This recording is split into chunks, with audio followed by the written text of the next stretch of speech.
This is the fourth and final section of the quality of tests chapter, and this is the power function.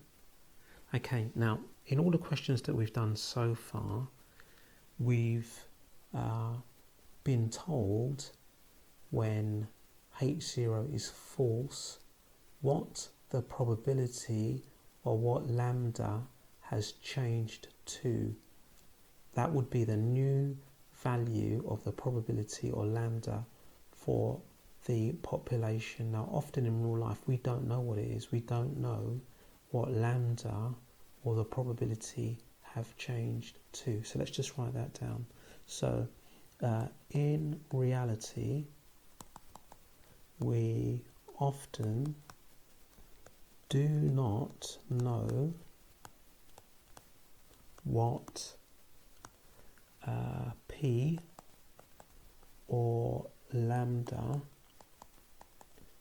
have changed to in the population. We might see a change in the sample, but we don't know what it's changed to in the population. So we need to know whether we're able to accept or reject H0 based on what's going on in the population. Now when we don't know what P or lambda have changed to, we use something called a power function, which is basically working out the power of a test but in terms of lambda or P. Okay, so the power function is the power of a test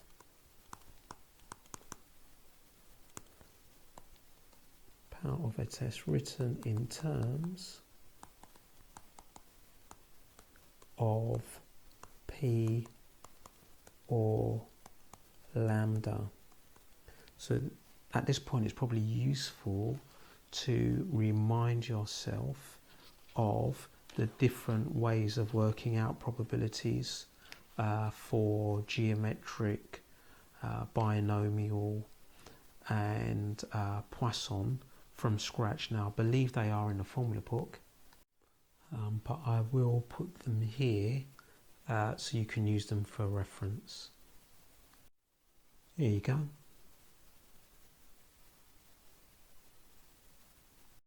Past experience has shown that the number of accidents that take place at a road junction has a Poisson distribution with an average of 3.5 accidents per month. A trading estate is built along one of the roads leading away from the junction, and the local council is anxious that this may have increased the accident rate. To see if the number of accidents has increased, a test was set up with the null hypothesis lambda equals 3.5, with the alternate hypothesis being accepted if the number of accidents X within the first month after the alteration was greater than 7. The first thing we need to do in part A is to find the power of the test. Did I say power of the test? I meant the size of the test. I can't remember what I said, but I mean the size of the test. So remember, the size of a test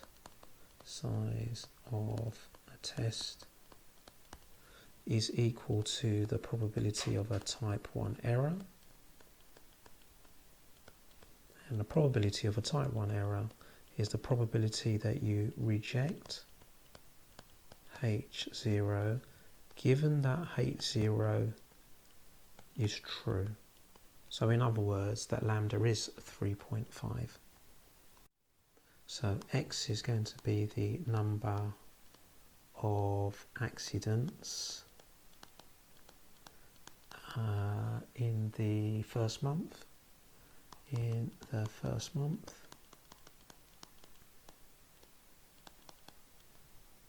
And the question tells us that we're going to reject H0 if the number of accidents is greater than or equal to 7. That's when we'll reject H0.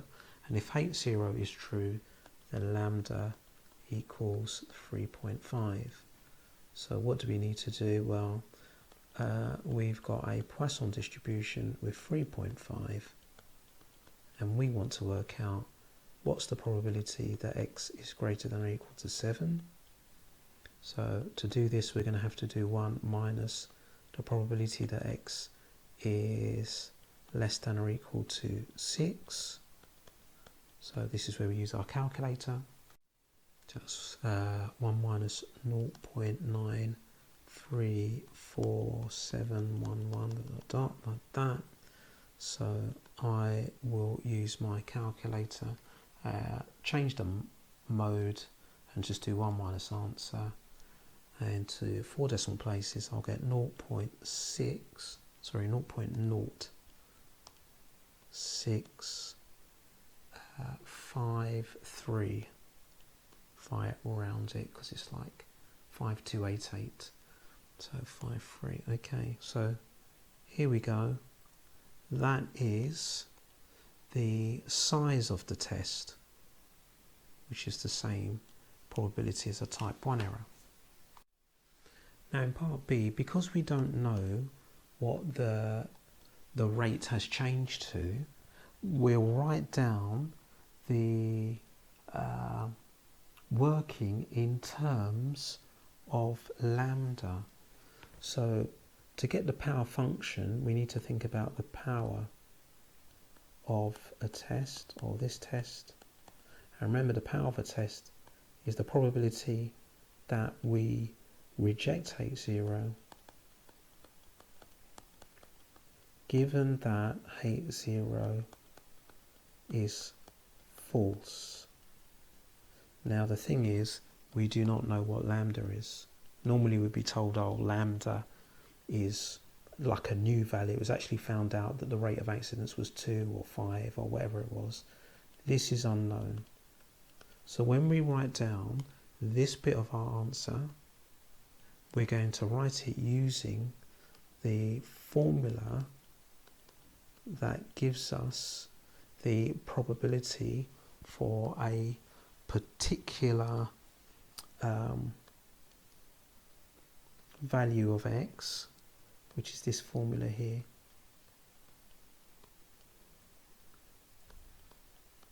Yep, so that's the formula we're going to use, because we can't physically work it out. So it's actually like writing your answer in terms of lambda. So if we go down here, this is the probability that we reject 0. In other words, the probability now when we reject H0 when x is greater than or equal to 7, given that H0 is false. In other words, that we've now got some new value of lambda that we don't know.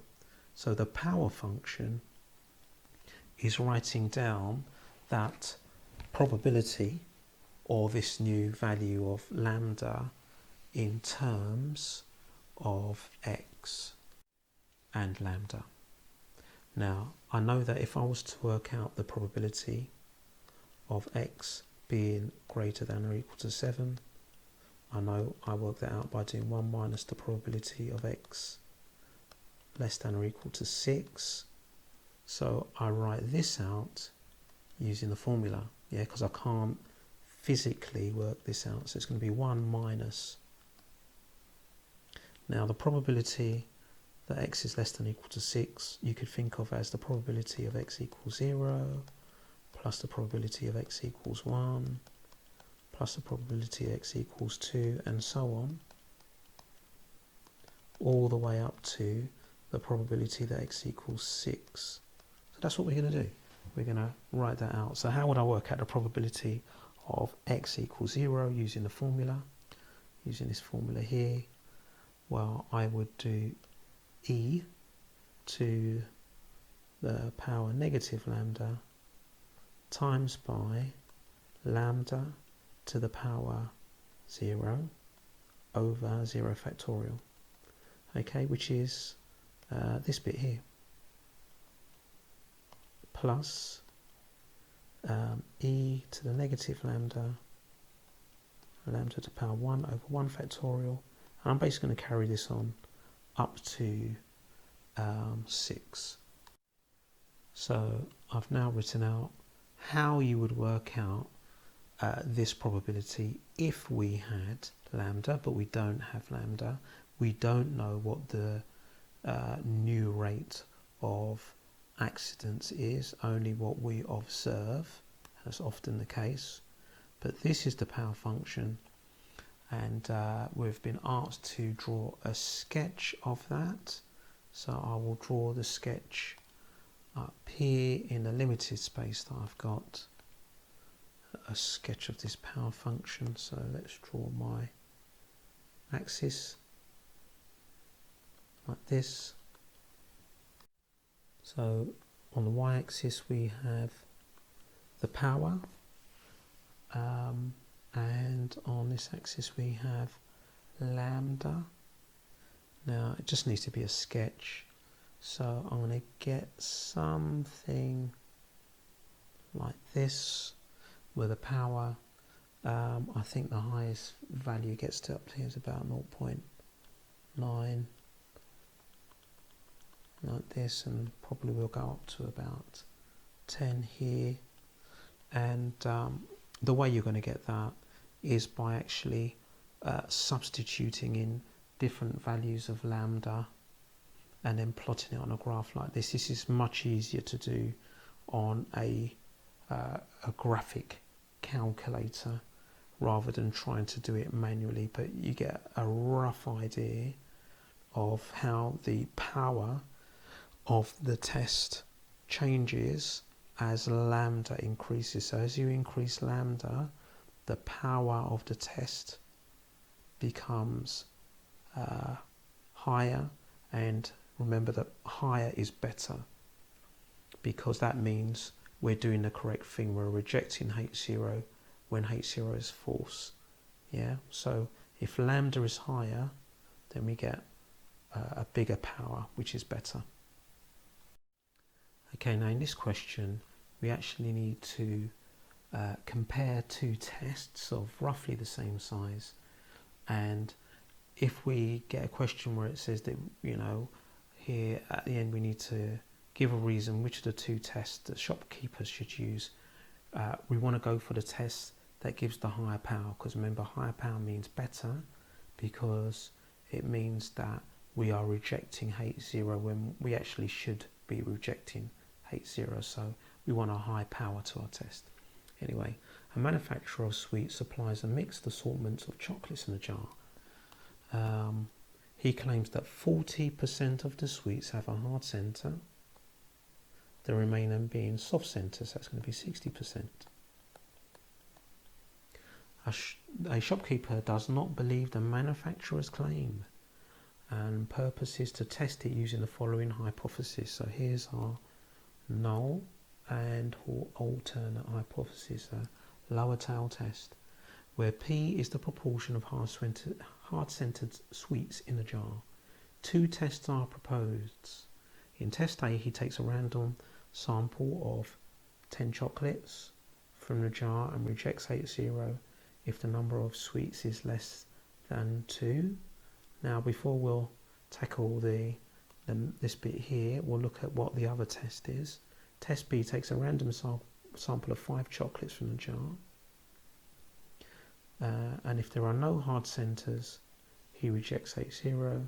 Otherwise, he takes a second sample of 5 chocolates, and H0 is rejected if there are no further hard centres on this second occasion.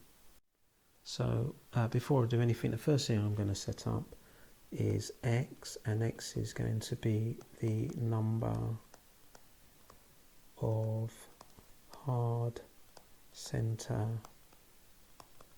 sweets in the jar, and the size of the test, that's the probability of a type 1 error, which is rejecting H0 when H0 is true, or given that H0 is true. Now the probability of rejecting H0, well, it says if there's less than 2 hard centres, we reject H0. And if H0 is true, then P is 0.4. So we have a binomial distribution because we've got a fixed sample size and the probability of successes is fixed at 0.4, independence as well.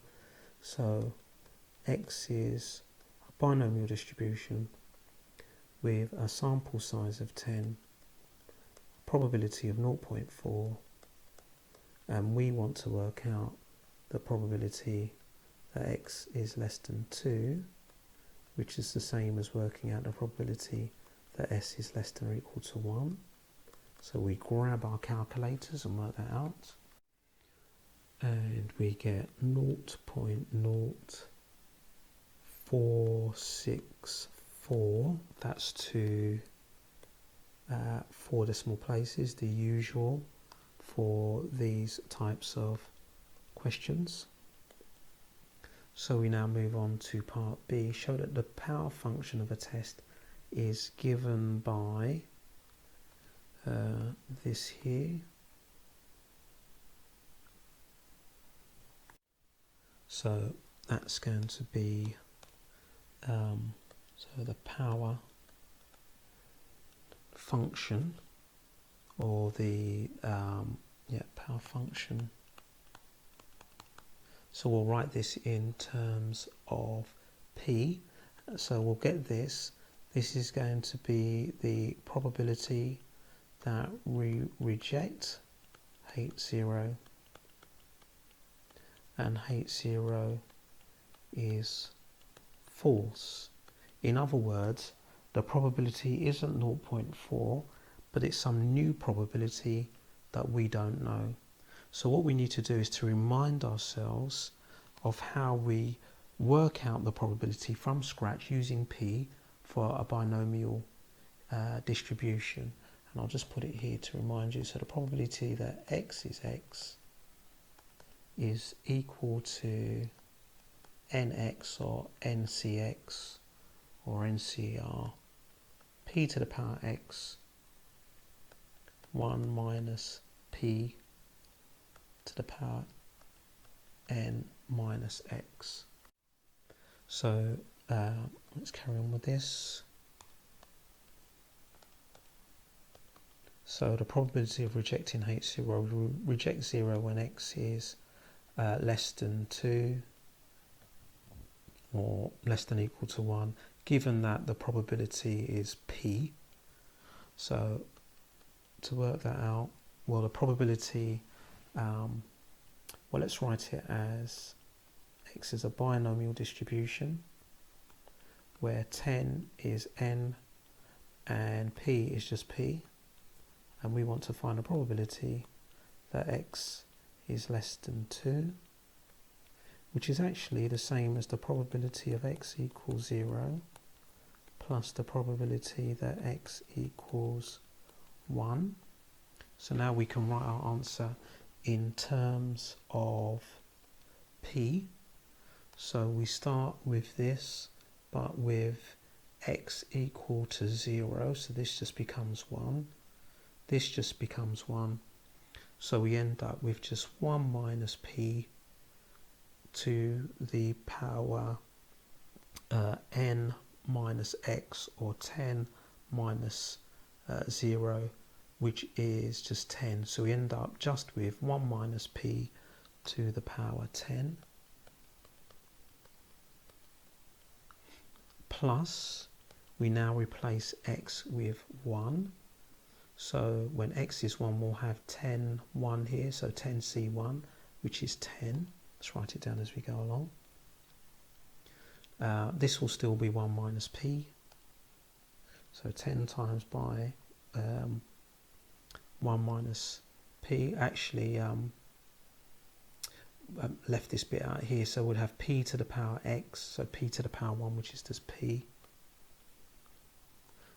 Then we'll have 1 minus p. And that will be to the power 10 minus 1, which is 9. Okay, so this bit here is our power function. Basically, the power function is the power of a test written algebraically, because we don't know what the new value of P is, so we just write down the working. How would we work out our answer if we knew P, but we don't know P? So that's the power function. Right, let's move on to part B of the question. Just highlight this. So part B says, in test B, he takes a random sample of 5 chocolates from the jar, so now N is 5.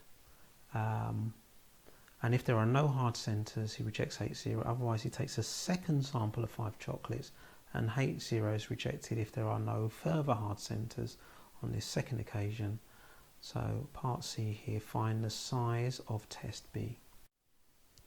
Right, so the best way to tackle this and to start this, and we did this in a previous question, I think it was to do with text messages, is to draw some sort of tree diagram. So the sweets are selected. If there are no hard centres, we reject H0. Otherwise, we would accept H0. Otherwise, which means that there's more than there's one or more. Or if we do this again, we reject 0 if on the second occasion there are no hard centres, and here we would accept H0 when if there were more than one sweet. Okay, so the bit that we're interested in is this bit here. When do we reject H0? Well, we reject H0 when the probability of x is equal to 0, or we have x is greater than 1, and after that the probability of x equals 0. So I'm going to take out the diagram and just leave the working here that we're going to use to actually work out the size of the test. So we know now how to work out the size of the test, and the size of a test is the probability that we reject H0 given that H0 is true, and that will be the probability that x is 0, or the probability that x is greater than or equal to 1, and the probability of x is 0. So just going back to the question and what this actually means. So it means that they pick no hard centres, okay, and then they pick another 5. So this will be rejecting H0 straight away, or the other time they will reject H0 is when you know, they go down sort of this route. So it's almost like a tree diagram. So this, or this, and this. And we're going to use the formula, or we can use our calculators actually to work this out, because again this is a binomial distribution where we have 10 and 0.4, so it's possible to use our calculators, or even the tables might be a little bit quicker to work this out. So if we actually worked out manually, the probability of no hard centres would be 0.6 to the power 5 plus the probability of one or more hard centres would be 0.4. That's 0.4 to the power 5 times by, then we want no hard centres, 0.6 to the power 5. And if we work that out to 4 decimal places, it's 0.78, sorry, 0.0786. Okay, so that's the size of test B. Part B, find an expression for the power function for test B. So just like before, the power function is going to be the probability that we reject H0 given that H0 is false. It's false, but we don't know what this new probability is, so we give it in terms of P. So basically what we do, we take what we did here and how we work this out, but we replace our probabilities with P. So for example, the first bit where we got 0.6 to the power 5, the way that we worked that out was we did 1 minus P to the power 5. Then the next part where we've got 0.4 to the power 5, that came from doing 1 minus P to the power 5. And then the last bit here, the 0.6 to the power 5, again that came from doing 1 minus P to the power 5. Now we could leave it like that. Okay, I haven't got a great deal of space here, so I'm just going to write down what this simplifies to, and it will simplify to 2, 1 minus P to the power 5 minus 1 minus P to the power 10. So you can check that out yourself and do your working yourself, but you'll have to trust me that that's what that simplifies to. So it's basically just taking what we did in part C and replacing the probability of 0.4, replacing it with P, because we don't know what P is, what the new P is. Now part E says calculate the values for R and S. R and S are these two values in the table here, and all we do is we just use the power function for test A to work it out. So we just replace P with, first of all, 0.2 to get R, and then replace P with 0.3 to get S. And what we've got down here is a table of the power function, or the power value for the test for different values of P. So if we just substitute in our values for 0.2 and 0.3 into the power function, we'll get R equal to 0.38. It's easy enough to do. And we'll have S equal to 0.15.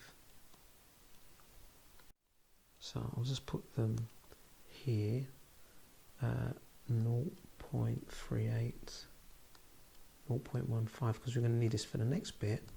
And part F says, state with a reason which of the two tests the shopkeeper to use. Now remember, the power of a test, as it a reminder up here, we want to choose the one with the higher power, because higher power is better, because it means we're rejecting H0 when H0 is false, which is the right thing to do. Now if I compare these, can you see that test B, all of the values for any value of P, the power of P is always bigger. So the test they should use is test B, since for the given values of P, the power of b is always bigger. So state with a reason. So test b is what they should use. And the reason is since the power of b is greater than a for all the given values of p.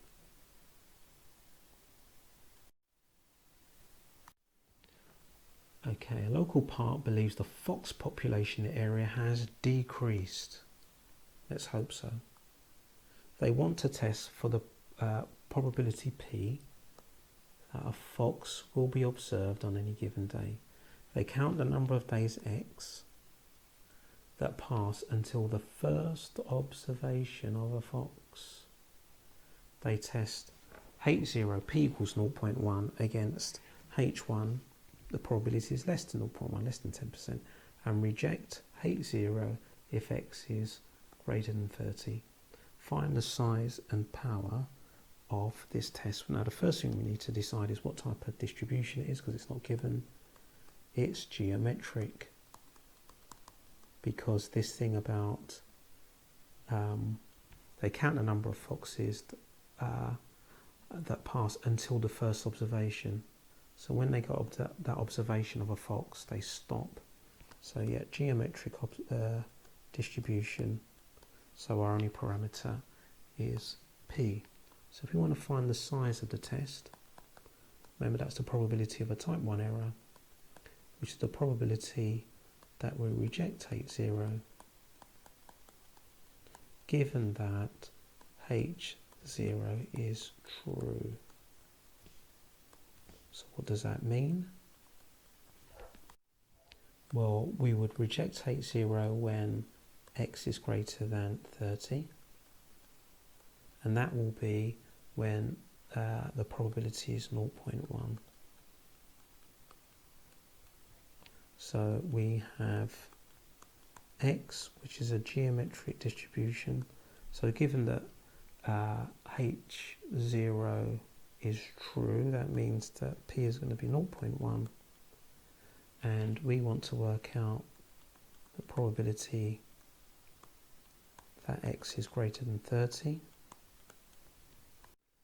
A reminder of the formula, which is if you want to find a probability that x is greater than x for a geometric distribution, it's 1 minus p to the power x. So we can use that to work it out here. X is going to be 30. So it's going to be 1 minus p, which is 0.1 to the power 30. And we get 0.0, that's 4239115828. So 4 decimal places, 0.042390,424. So there's my answer to part A. That's the value of the size of the test. So the power function, so remember the power function, we don't know what the new probability is, so we write it in terms of p. So the power function,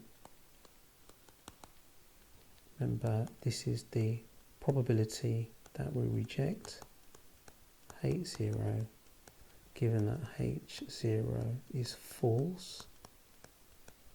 Now we would reject H0 when x is greater than 30 with a probability of p. So the power function, we can just use this here. It's not going to be 1 minus a probability that we know, but it's just going to be 1 minus p. So it'll be 1 minus p to the power 30. So that's our power function. Nice and straightforward, a bit more straightforward than the previous example that we did.